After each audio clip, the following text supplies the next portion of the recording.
Alors, je disais tantôt, voilà, donc ça c'est l'analyse de l'USD-INS, d'accord? C'est l'analyse sur l'USD-INS. La tendance reste toujours haussière, que ce soit en D1, en H4, en H1, c'est haussière. Donc ça ne sert à rien de chercher à prendre des ventes dans une tendance haussière. D'accord? Là, c'est que vous allez creuser votre propre tombe. Là, vous allez peut-être gagner pendant un moment, mais après, quand les acheteurs vont revenir sur le marché, là, vous ne pouvez plus rien faire. Donc, il est préférable de rester toujours dans le sens de la tendance. Alors, je continue avec l'euro USD. D'accord? Donc, je disais tout à l'heure qu'avec l'USD, vous avez la possibilité d'anticiper, d'accord, les mouvements sur l'euro USD. Étant donné que l'USD a une heure d'avance sur l'euro USD, d'accord? Donc, la cassure sur l'USD ici peut se faire avant la cassure sur l'euro USD. Et quand vous avez cette avance-là, quand vous avez la cassure ici déjà, vous pouvez déjà anticiper et aller vendre directement l'euro USD. Et c'est ce qu'on a fait, comment appelle-t-on, au cours de la semaine. D'abord, on avait joué sur le rebond ici le lundi passé, parce que ici également, l'USD. D'accord? Vous avez vu, l'USD nous avait laissé une longue mèche ici. Donc, dans le groupe de signaux, on avait envoyé un signal de vente sur l'euro USD. Au niveau de cette zone ici, vous voyez un rebond. D'accord? Et puis, la deuxième vente qu'on avait envoyée, c'était sur la cassure de ce petit support haussier. Vous voyez ici. Je crois que c'était avant-hier, le jeudi passé. On a envoyé cette vente-là. Donc, c'est juste pour vous dire que vous devez chercher toujours à rester dans le sens de la tendance. Alors, je vais reprendre l'analyse globale sur l'euro-dollar. Donc, en D1, d'abord, en D1, tendance toujours baissière, d'accord? Bon, on pourrait tracer cette première droite qui va peut-être nous servir après. Ça va nous servir après. Donc, la tendance est toujours baissière. Maintenant, vous voyez quand même qu'on a la possibilité de tracer un biseau descendant. Même si vous avez un biseau descendant qui est également une figure de retournement à la hausse, là, le prix évolue toujours en dessous de la résistance baissière. Donc, toujours chercher à rester dans le sens de la tendance. Ça peut revenir ici, d'accord? Le prix peut revenir sur ce support aussi. On peut chercher à jouer sur le rebond juste pour prendre une correction. Et là également, il faudrait vraiment être prudent. Mais tant que le prix est toujours en dessous, là, vous pouvez chercher des corrections pour rentrer dans le sens de la tendance. Donc, la tendance reste toujours baissière. Donc, vous cherchez, quand ça monte, ça monte, ça monte, ça monte un peu, vous cherchez à prendre la vente. D'accord? Et là également, vous avez les retracements de Fibo. On avait vu ça la dernière fois, comment utiliser les retracements de Fibo pour pouvoir trouver les meilleurs points d'entrée, même si le prix ne touche pas la droite de tendance. Alors ici, si je dois utiliser Fibo, bon, d'abord je vais tracer quelques supports résistance en D1 avant de revenir en H4.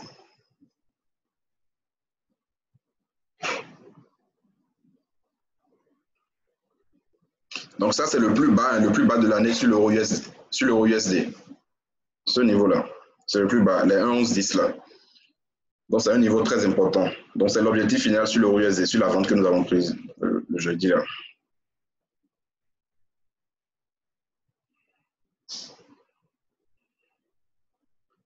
Alors, donc là, je vais finir avec D1. Je viens maintenant en H4.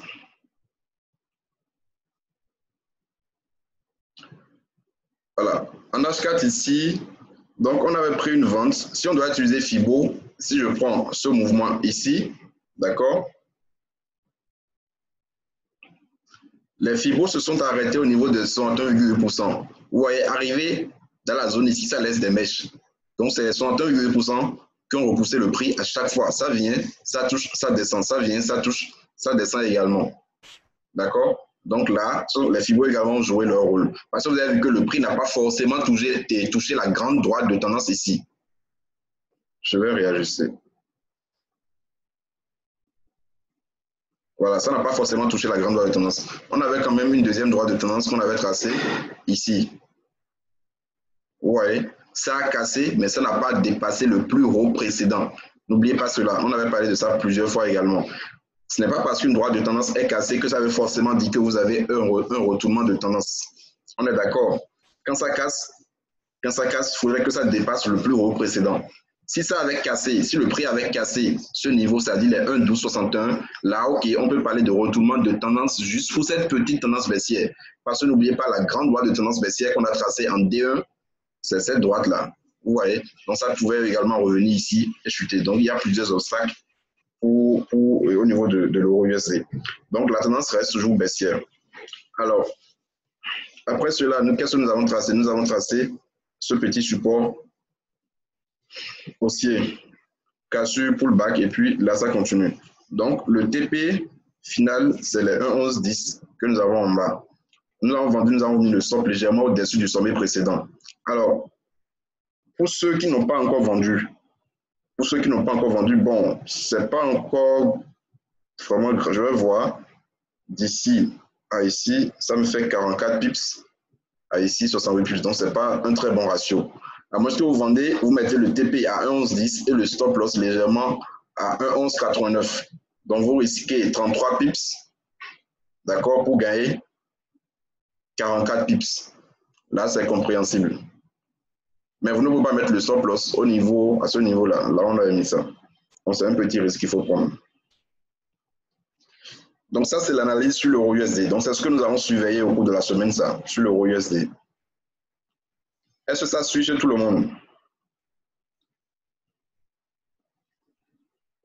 Utilisez la fenêtre de conversation.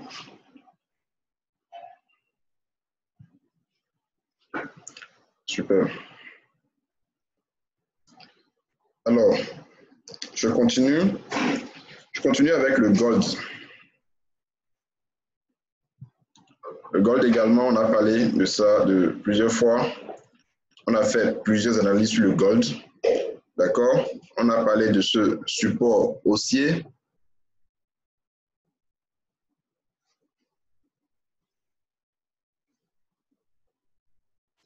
Pour ceux qui ne sont pas encore entrés sur Euro USD, c'est ça que j'ai dit, que là, vous avez une possibilité, mais le risque que vous allez prendre, bon, parce que nous, on a pris la position depuis les 1,1170. Voilà, bon, ça, sur ce compte, c'est un compte démo, j'ai pris ça à 1,70. Mais quand j'avais envoyé ça, c'était à 1,75 ou 1,77. D'accord? Et le stop loss, c'était à 1,1226. Si vous devez prendre ça ici, le stop serait placé à 1,1187 et le TP à 1,1110. Donc, 44 pips de TP, 33 pips de stop loss. C'est possible également.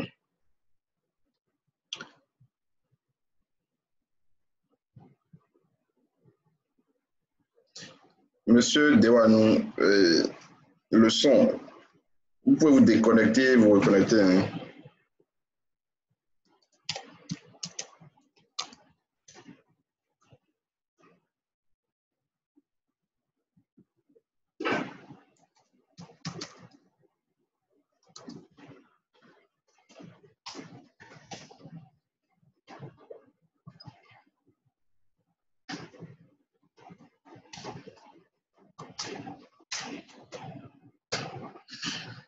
On continue. Alors, le gold.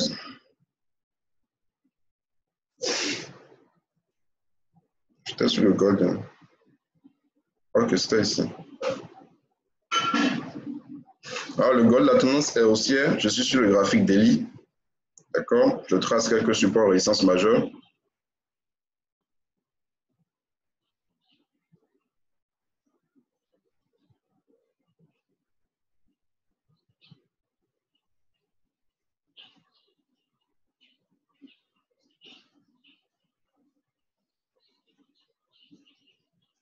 Je viens en H4. Le prix est toujours au-dessus du support haussier, d'accord? Tendance toujours haussière. On a eu, au cours de la semaine, cette petite tendance baissière de correction. Vous avez vu ça casser ici. Mais il y avait un support devenu résistance qui a repoussé le prix. Vous voyez ce support-là. Ça joue le rôle de résistance ici. Donc, la première vente sur le gold qu'on avait passé le mardi, ou bien oui, c'était à cause de cette bougie. Vous voyez cette étoile suivante que nous avons eue ici. La longue mèche que nous avons eue ici, c'est à cause de cela que nous avons vendu le gold le lundi ou le mardi passé, je pense. D'accord? Et le TP, c'était d'abord ce niveau-là. Donc, le TP a d'abord été atteint. Maintenant, vous allez dire la tendance est haussière. Pourquoi nous avons vendu ici? Nous avons vendu ici, c'était une correction que nous voulons prendre à cet instant-là. D'accord? C'était juste une correction. Toutefois, vous avez vu que le TP1 s'était placé juste ici. C'est-à-dire, on se disait que ce serait un pullback. D'accord? Ça a quand même atteint le TP1. Au même moment, on avait ce petit support haussier qu'on avait également tracé. D'accord? Ce petit support haussier qu'on avait tracé. Alors, hier, je crois bien que c'était hier. Hier, nous avons assisté à la cassure de ce petit support haussier-là. Donc, nous avons également pris une deuxième vente sur le gold. Parce que déjà, ça a cassé, ça a réintégré la grande droite et la droite de tendance baissière de correction sur le gold. Donc, nous avons vendu. Le TP1 a été atteint. Le TP2, je crois que c'est 1271. Ça n'a pas encore été atteint. Alors, vous allez constater que ici, le prix n'a pas tout à fait touché le support haussier. Vous voyez, sur ce niveau-là, le prix s'est arrêté sur ce support. Ça n'a pas tout à fait touché le support haussier. Donc, c'est possible. Ça peut toucher ça au cours de la semaine prochaine. D'accord? Donc, le TP2 peut être touché. Ceux qui n'avaient pas encore vendu, ce ne serait pas du tout intéressant de chercher à rentrer dedans. C'est déjà trop parti. Et vous voyez, ça a déjà trop chuté. D'accord? Ce qui serait mieux de faire, si on doit éventuellement prendre une vente sur le gold, carrément, ce serait d'attendre la cassure du support haussier. Si le prix évolue, d'accord, comme ça, directement, il vient casser le support haussier, là, on n'aura plus assez d'espace pour vendre. Parce que vous voyez qu'il n'y a pas assez d'écart entre le support haussier et le premier TP, c'est-à-dire le premier support que vous avez en bas ici.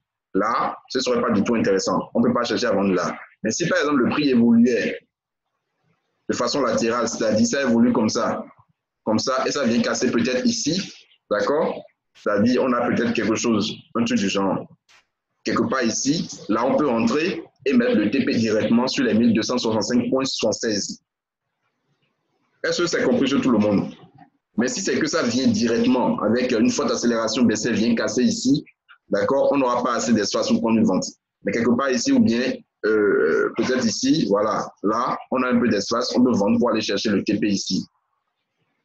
Maintenant, pour ceux qui sont vraiment prudents, d'accord, ceux qui n'aiment pas prendre beaucoup de risques, vous pouvez attendre carrément que ça casse les 1265.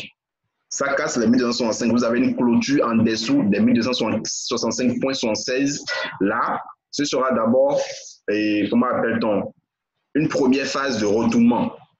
D'accord? C'est-à-dire, ce sera d'abord une première étape pour le retournement, comment appelle-t-on, du gold, le retournement à la baisse. Donc, si vente et si cassure des 1265,76, on peut vendre pour d'abord aller chercher un premier TP qui sera placé à ce niveau. C'est-à-dire ici, quoi. Cette résistance-là va jouer le rôle de support bientôt. Donc, les 1250,22. Donc, si vous avez une cassure des 1265,76, cassure et clôture en dessous. N'oubliez pas, cassure et clôture de la bougie en dessous des 1265. Là, on peut rentrer en vente, d'accord, pour aller chercher les 1250,22. N'oubliez pas, ça peut toutefois casser le support haussier, venir sur les 1265,76 et rebondir, comme ce que nous avons eu ici. Vous voyez, ça rebondit ici, ça rebondit ici. Donc, ça peut également le faire ici. Et là, on peut jouer sur le rebond à l'achat. Donc, ça, c'est le plan sur le gold, ça. D'accord? On joue sur le rebond. Soit de 1965,76, soit ça peut s'arrêter également sur le support haussier et repartir. Maintenant, pour la vente, le plan à la vente serait d'attendre la cassure, d'accord, des 1965,76 ou une première phase de retournement. J'espère que ça suit chez tout le monde.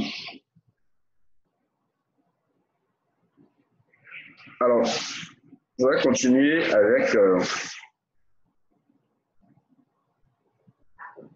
avec l'USD-CAD.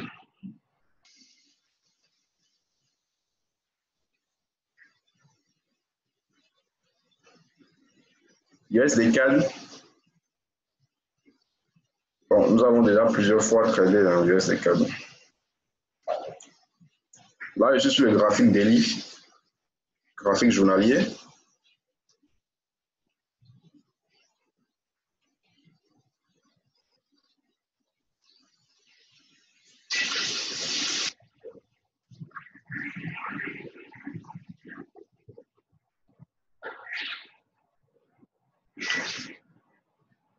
Je trace le support et résistance.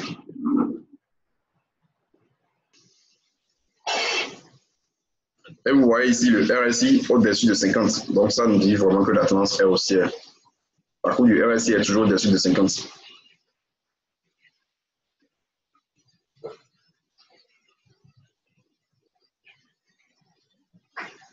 Je viens en H4. Je trace la tendance. En H4, voilà ce que nous avons.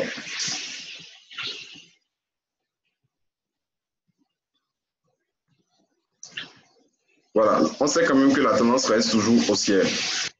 En H4, nous avons tracé ce support haussier. À partir d'ici, le prix n'est plus également revenu ici, mais ça a quand même formé des creux de plus en plus haut. Je trace encore une nouvelle droite de tendance haussière. Ce qui fait que vous avez actuellement, si vous regardez bien, ça ressemble à un triangle ascendant avec la borne supérieure, cette zone ici, d'accord?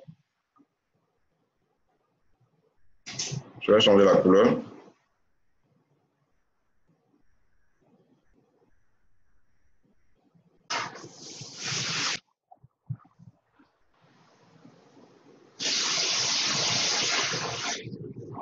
Voilà.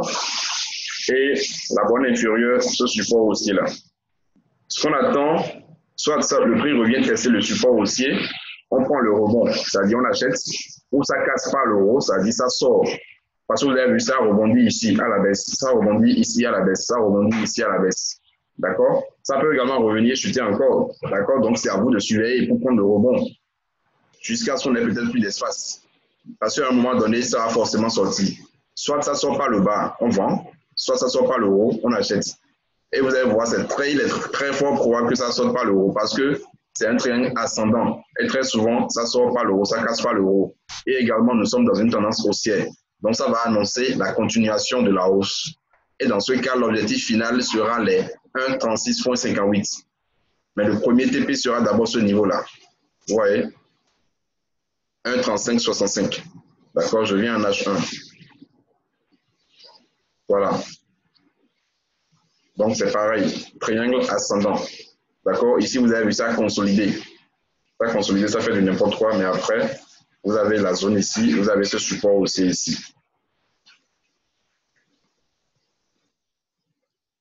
J'espère que ça suit chez tout le monde. Vous pouvez commencer par poser les questions, je vais répondre.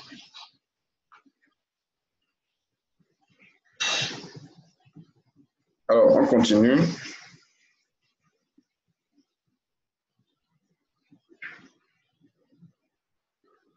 Donc, sur l'USD4, c'est le plan ça. Hein. Donc, vous allez voir, c'est le plan que nous allons suivre au cours de la semaine ça. L'USD4, là, on ne fait absolument rien. Là où nous sommes actuellement, on attend la cassure par l'euro pour prendre la continuation de la hausse ou cassure par le bas juste pour prendre une correction parce que la tendance est haussière. Donc, voilà. Alors, Euro-NZD, au cours de la semaine, on avait pris une vente. D'accord, ça a pris TPM et après, c'est reparti chercher le stop.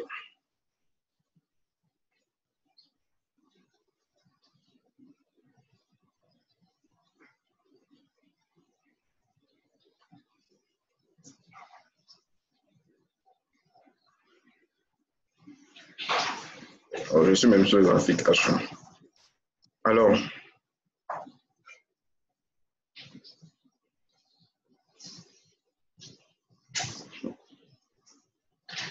monsieur Bazemo, oui, on ne peut pas, parce que ici, vous savez, tous ceux qui sont ici, tous ceux qui sont connectés n'ont pas fait la formation Ishimoku. D'accord, tous ceux qui ont fait la formation n'ont pas fait toute la Ishimoku. Mais vous pouvez m'écrire une bosse après, je vais vous envoyer la vidéo de Ishimoku qu'on avait enregistrée la dernière fois.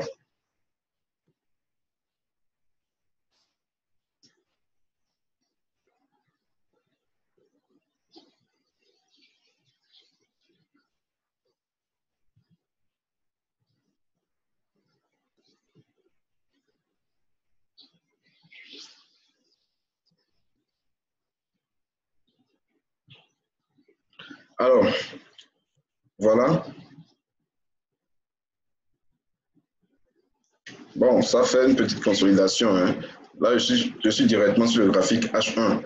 Alors, Euro NZD ici, bon, la tendance reste toujours haussière. D'accord? Ça reste toujours haussière globalement. C'est haussière. D'accord? Vous avez une petite phase de dérive latérale ici, c'est-à-dire un petit range. Parce qu'à un moment donné, ça commençait par faire du surplace. D'accord? Mais il faudrait que ça passe au-dessus de cette mèche-là. Les 1,7147 pour pouvoir assister à la continuation de la hausse que nous avons ici. Et vous voyez, oh, mais je viens.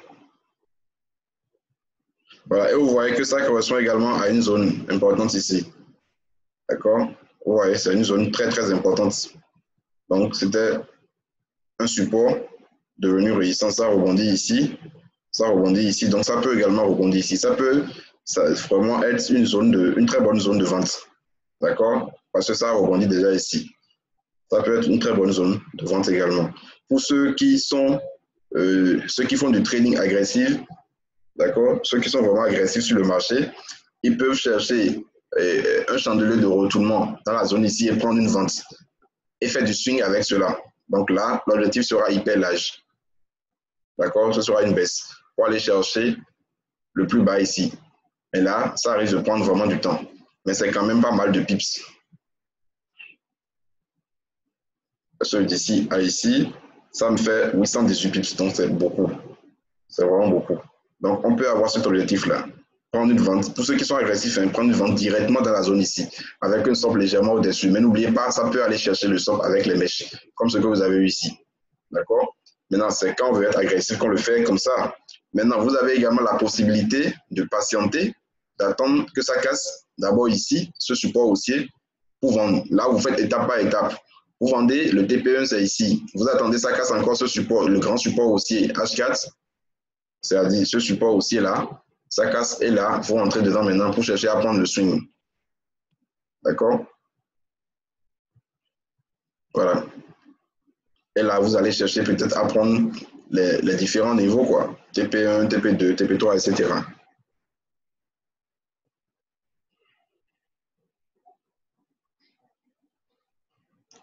C'est bon pour tout le monde. Est-ce que tout le monde suit?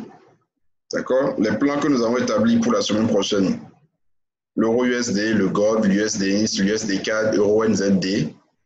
Ce sont des plans que j'ai moi-même choisis et des parités que j'ai moi-même choisis, d'accord, que nous allons surveiller au cours de la semaine. Alors, je vais continuer avec les indices. Les indices, je vais d'abord commencer avec le DAS qui nous a laissé un très bon point d'entrée au cours de la semaine. C'est hier que j'ai vu cela. Sur le DAS, la tendance est haussière. Je suis sur le graphique H4. Ça a laissé un très bon point d'entrée avant-hier, je crois. Avant-hier, c'était le... Non, c'était le... Voilà, c'était même le 14, hein, le 14. 14, c'était quand?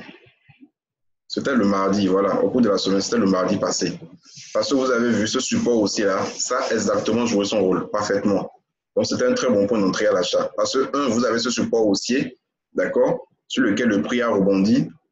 Et de deux, vous avez également une résistance ici, vous voyez, qui a été cassée et qui a joué le rôle de support après. Donc, ça a cassé, ça fait pullback, c'est parti, c'est revenu encore tester. Donc, au moment où ça testait une deuxième fois, ouais, ça a coïncidé avec le support aussi ici. Donc, c'était un très bon point d'entrée sur le DAS le mardi passé. D'accord? Voilà. Ça a même laissé étoile du matin ici. Donc, celui qui n'avait pas acheté ici avait la possibilité de reprendre la position sur ce niveau-là. Alors là, c'est déjà parti, on ne peut plus rien faire. On peut peut-être attendre une correction au retour de prix sur le support haussier ou jouer sur le rebond. D'accord? Ou vous avez le plus haut ici qu'il faudrait attendre. Parce que n'oubliez pas, on a les deux points d'entrée, on a déjà raté ces deux points d'entrée là. Soit on achetait ici, ici, même 3 points d'entrée, soit on avait la possibilité de prendre la vente et l'achat du moins sur la cassure ici. Vous avez cassure, pullback, accélération. D'accord? Donc on avait eu 3 points d'entrée. Soit ici, ici ou cassure ici. D'accord? Le dernier point d'entrée, c'est la cassure du plus haut précédent. Donc là, vous avez vu, ça reste un peu de... Il y a un peu d'écart. Donc, ça peut toutefois corriger encore. Ça peut corriger encore avant de repartir. Je viens peut-être en H1. Voilà. En H1, voilà ce que j'ai. Bon, ici, c'était une forte accélération haussière, donc les corrections ne sont pas vraiment parfaites. Vous voyez, bon, ça a corrigé ici et ça a cassé même. D'accord? Je vais tracer un petit support haussier. Voilà.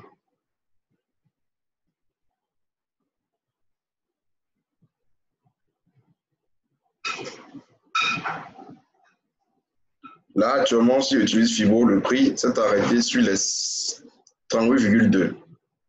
31,2. Bon, là, nous avons un support, bon, une résistance qui va peut-être jouer le rôle de support après.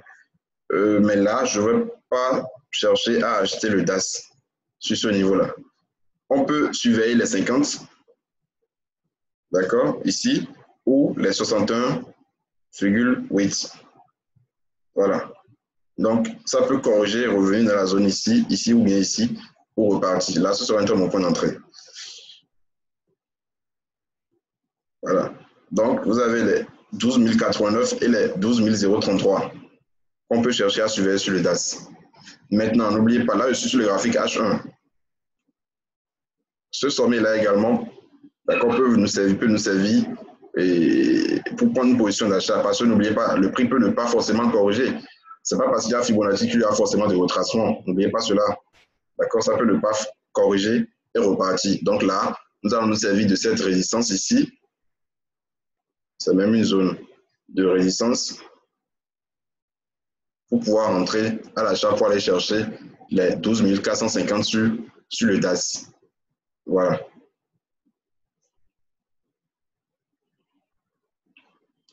Est-ce qu'il y a des questions?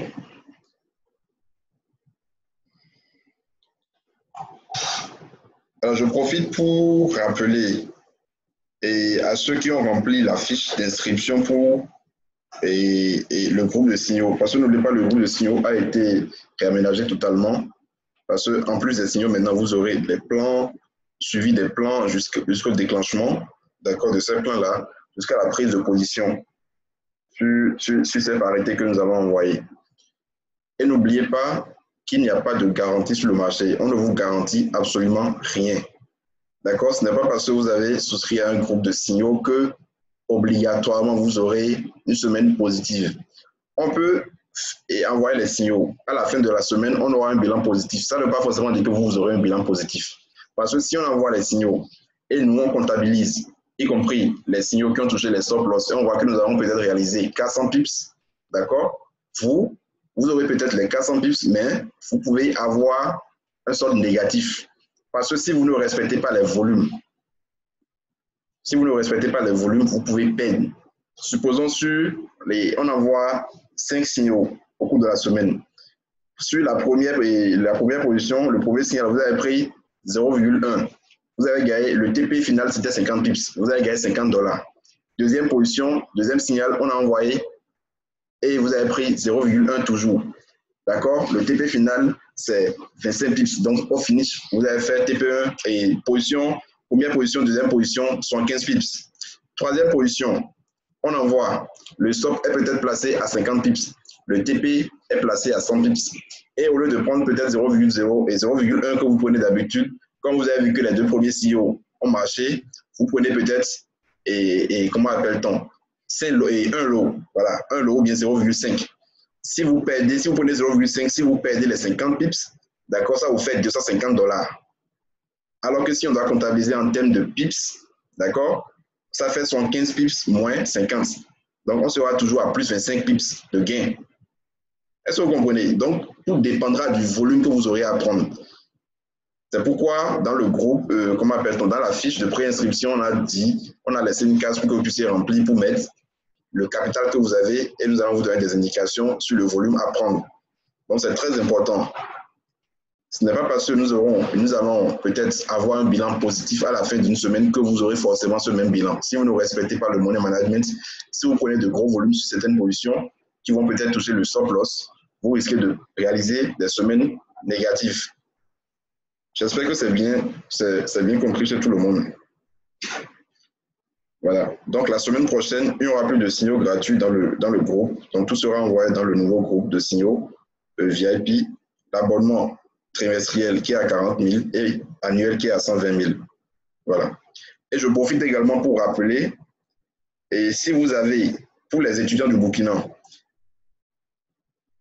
si vous avez des amis, des parents qui sont intéressés par la formation, nous avons un Zoom ce soir à 20h, heure du Burkina, d'accord, sur la présentation et l'initiation au trading pour les étudiants du Burkina. Et si vous avez des amis, d'accord, vous pouvez leur envoyer le numéro de la salle Zoom. Donc, c'est toujours le même numéro, c'est toujours ce numéro-là.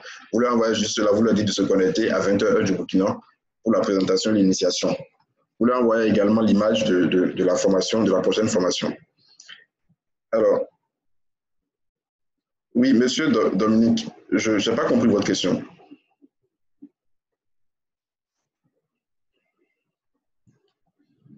Donc, je vais peut-être finir avec le Nasdaq. Le Nasdaq.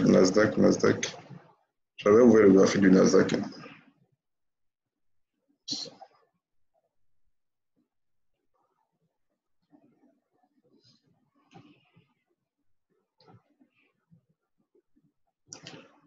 Oui, vos fonds sont en euros. OK, sur le compte démo ou bien sur le compte réel. Si c'est sur le compte réel, vous serez obligé d'ouvrir un compte supplémentaire. Oui, si c'est en démo, ce n'est pas un souci. Le plus important, c'est que vous puissiez gagner, réaliser des gains. Voilà. Donc, le graphique du Nasdaq, bon, c'est presque la même chose avec le truc là. Bon, surtout si vous êtes trader d'indices, bon, je sais qu'il y a beaucoup de Burkinabés qui aiment vraiment trader les indices, hein. Et vous devez quand même faire attention cette dernière semaine avec la guerre commerciale entre la Chine et les États-Unis. C'est pas facile, d'accord, de trader les indices. Il faut vraiment faire très attention parce qu'il y a, et comment appelle-t-on, la riposte chinoise, d'accord? Et quand Donald Trump tweet, ça bouge le marché, ça bouge vraiment. Donc, si vous voulez si vous voulez trader les indices, vraiment, il faut être vraiment prudent. Et la semaine prochaine s'annonce également très mouvementée pour les indices et les actions également. Alors, de façon technique, quand même, nous pouvons faire nos analyses. Là, je suis sur le graphique daily.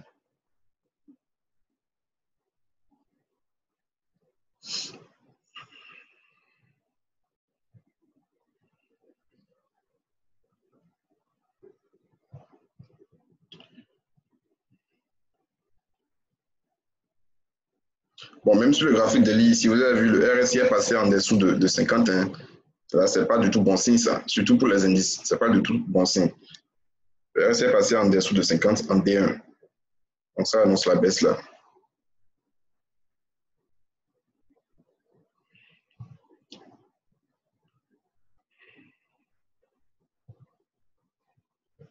La tendance même avait déjà été cassée depuis pas mal de temps.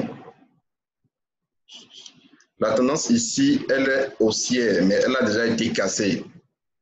D'accord? La tendance a déjà été cassée ici. Mais la tendance de fond, même, est haussière. Hein? Vous voyez? Depuis pas mal de temps, les indices sont haussiers. Que ce soit en hebdo, monthly, journalier, c'est haussier. Vous voyez? Donc, là, vous avez vu, c'était vraiment une zone de, comment appelle-t-on, de retour du prix, quoi. C'était une zone de résistance et tout. Donc, ça a cassé, et là, ça risque même de former un range. Ça risque de faire du surplace. Ça ne veut pas dire que la tendance de fond a été cassée. D'accord? Voilà. Là, vous avez une cassure, le prix n'est pas cassé, ce plus bas ici. D'accord? Ça va faire une correction. Je peux toutefois tracer une petite résistance baissière à ce niveau-là. Ça a été cassé également.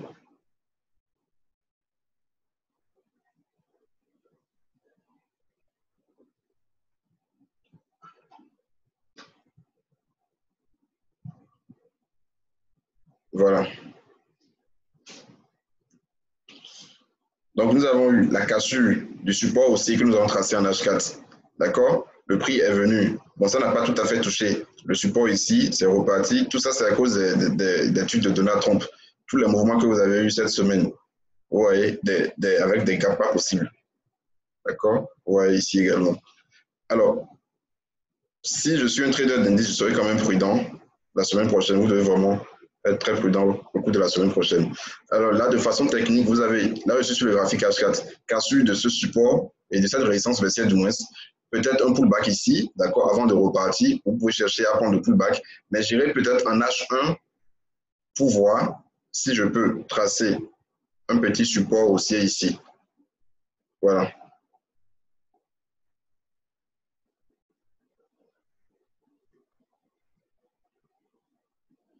Donc même comment appelle-t-on? Le retest de la résistance baissière ici ne veut pas forcément dire que ça va repartir. Donc vous pouvez peut-être attendre. Donc comme on l'a toujours dit, il faut chercher à acheter au plus bas. Vous pouvez peut-être attendre, d'accord, ce support aussi là, que le prix touche ce support aussi là, pour pouvoir prendre la position à l'achat, d'accord, pour aller chercher les plus hauts que vous avez eu ici et également les 7698. Alors ça peut également casser, hein, parce que vous avez vu, forte baisse. D'accord? Après cassure ici, correction, ça peut casser ici et annoncer la baisse pour aller chercher véritablement les 7254. D'accord? Donc là, sur le Nasdaq, vous pouvez attendre, si vous êtes baissier sur le Nasdaq, vous pouvez attendre la cassure de ce petit support aussi là pour rentrer dedans. Maintenant, si ça doit éventuellement repartir à la hausse, ce ne serait pas vraiment intéressant d'acheter à n'importe quel moment. D'accord? Vous pouvez attendre un retest de ce niveau-là pour pouvoir acheter. De ce support aussi que j'ai tracé en H1 pour pouvoir acheter. Ça va jouer forcément son rôle. Tôt ou tard, ça va jouer son rôle. Ce support aussi-là va jouer son rôle. Donc, vous attendez le rebond avant de chercher à acheter. Donc, voilà. Donc, je ne sais pas si vous avez des questions. Nous avons encore 2 minutes.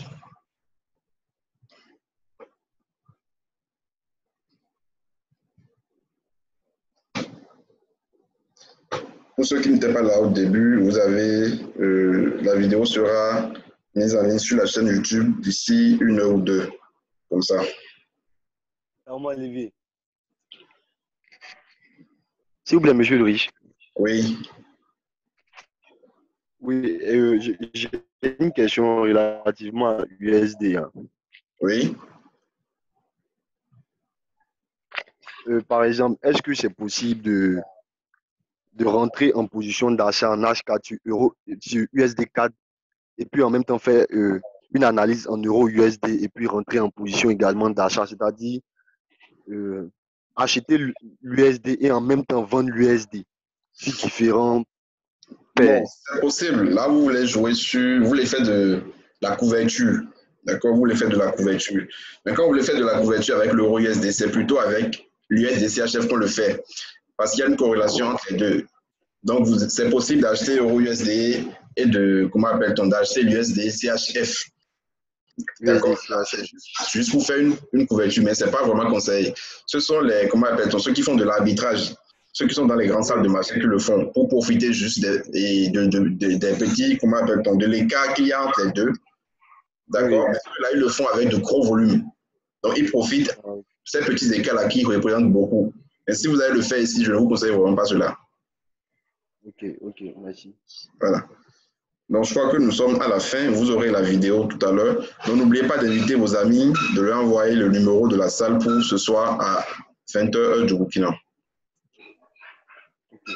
Merci beaucoup. Le volume en fonction d'un stop.